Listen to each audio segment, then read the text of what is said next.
Good morning, isang mapagpalang araw sa ating lahat mga kapatid. Ayan, napakaganda ng sikat ng araw kung makikita nyo naman.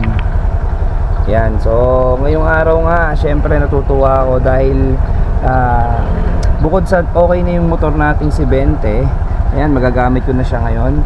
Meron na siya magiging unang biyahe. At ang maganda pa nito, masusubukan ko yung tibay ng pyesa na ipinalit natin dito. So original din naman yung pinalit ko dito kasi hindi ako papayag na hindi maganda yung maging pyesa niya kasi talagang yung takbuhan ni Bente, sinasakay niya mga mabibigat, mga bale, yan, mga mabibigat talaga as in.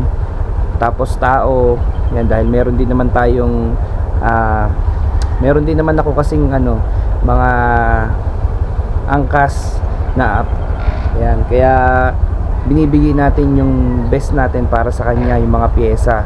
Pero syempre may mga gastusin din, kaya medyo natagalan din ako. At nagtrabaho din kasi ako nun sa isdahan. Kaya ito yung update. Samahan nyo kami sa biyahe namin ngayong araw na to. Papunta kami ng Santa Maria, Santo Tomas, Batangas para mag-deliver ng 2 bale. So tara, samahan nyo na ako, baka malate pa ako sa pagkuha. Let's go!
Bossing, magandang umaga po, tay. Alam niyo po dito yung tay, yung His Care School. Yeah? His Care School po. Meron ko swimming pool yun. Hindi po school. School? Ano school, no? Yung His Care. Nandun sa kabila. Sa kabila po ang His Care. Doon kadadaan. His Care. Doon po.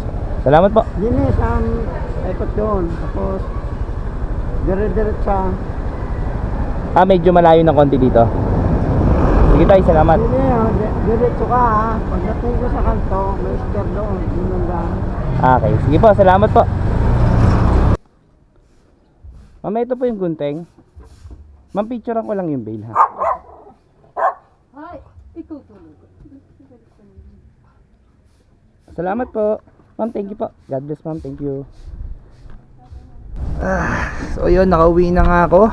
Nakauwi na kami dalawa ni Bente dito sa apartment na tinitirhan namin.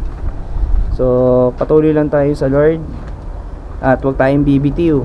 Ayan, ano man yung mga pagsubok na danasin natin, ano man yung mga pagkakataon na lumuluha tayo at naghihirap, nagdurusa, mga pighati at kalungkutan, yan, huwag nating gawing dahilan yan para hindi tayo magpatuloy sa buhay. Patuloy lang tayo sa buhay, manatili tayo sa Kanya. So yun, mga kapatid, kapalaboy, ingat ng lahat, palagi sa lahat ng mga nabiyahe, sa lahat ng uri ng trabaho na tinatrabaho nyo, mag-ingat kayo palagi. At palaging ang sentro at ang ating uunahin ay ang Lord. Palaging siya, kasi siya yung sentro ng ating mga blessing at ng mga pangarap natin sa buhay. So yun lang, ingat sa lahat, see you sa next video.